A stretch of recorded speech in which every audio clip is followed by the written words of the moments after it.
Now, I don't know if you knew this, but everybody has at least one guardian angel that is assigned to them to look over them, to help them be holy.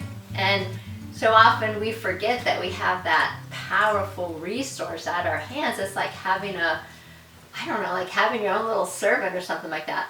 Not that they're servants; they're here to serve us, but it's not like they are below us.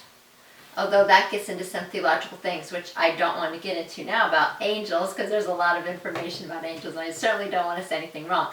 But we do know that Jesus says in the scriptures in Matthew that they're rebuking the children, and the disciples want the children somewhere else, and Jesus says to them that those children have a messenger in heaven whose face looks on God. So Jesus confirms that we all have, or the little ones especially, have angels that look after them. And so today's a feast day where we remember our guardian angels. So we have a special craft that we're going to make today.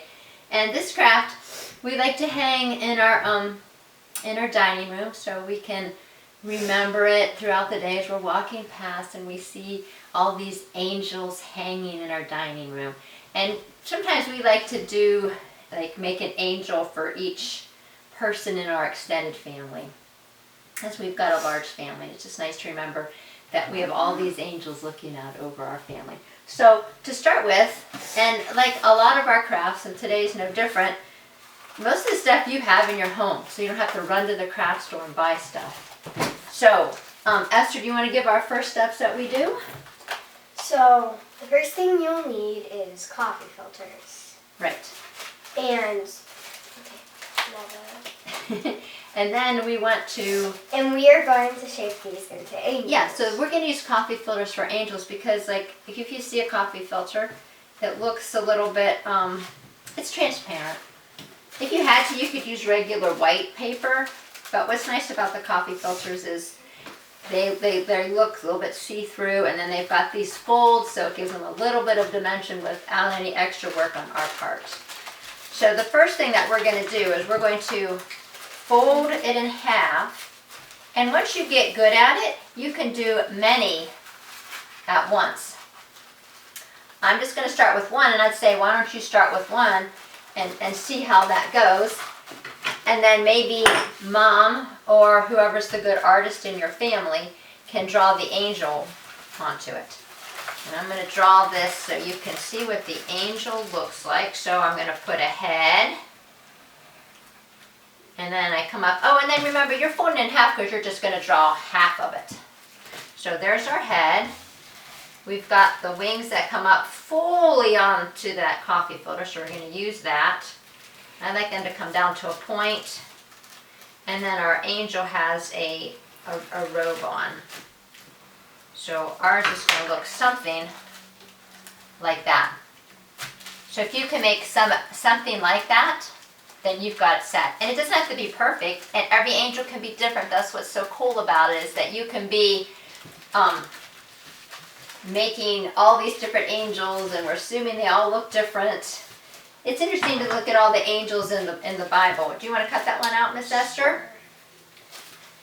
And then once you like your angel pattern, you can use that to trace and make a whole bunch of them. But I know you saw the picture. So, all right, so we have all these angels all laid out. And then what we have to do is string them up. And you could use so many different things to string them up. The one that we did was a paper plate.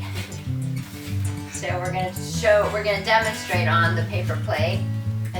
But we found the easiest way to attach things is to poke holes in it.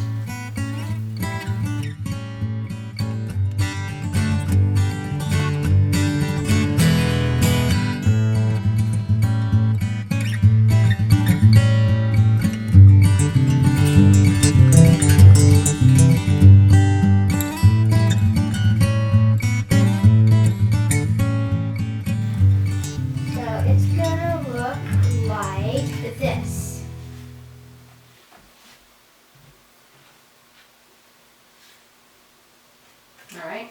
Okay. And now it's time to start putting your angels on. So So we are going to use tape for this. Because the filters are pretty flimsy. Thank you. So it'll be hard to glue it. You could glue it too. You could glue it, I think, don't you think? Yeah, you could glue it, but like. And this decoration that we're making, it's not very permanent. It's pretty much just for this day or the day before and the day after while you're celebrating this feast day. If you really love it, you could store it for next year, but it is sort of more on the disposable side of things. All right, so here's you can see how it started, like this. And then we'll put these angels around the rest of them. What's nice about the way we tied it on is that you can make it, you're not going to want them balanced. You go like that, and you can sort of artistically place them the whole way around your plate and all the other holes. And you could put holes in the middle, maybe use a sharp pencil to poke holes through if you don't have a hole punch, and then you would have them also in the center as well. All right, so now the last part is how to get it to tie up. So after you have all the angels on, and we're not going to show you how to do that here, you can do that. Here's our recommendation to tie it up, and that would be to put holes on all four corners, and then you're going to tie it more like a package. I don't know why I say that's like tying like a package. And you could use different ribbon. Maybe you could use ribbon so it would be different.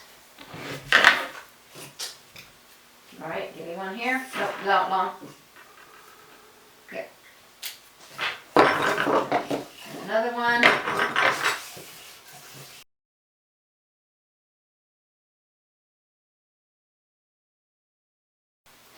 And if you think you can do with just two, I think we could do it. I don't know. You think just 2 holes? I think if you don't have 4 holes at the point, it's going to wobble.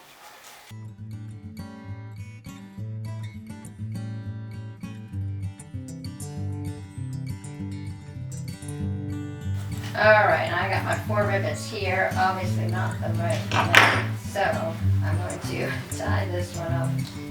Oh no.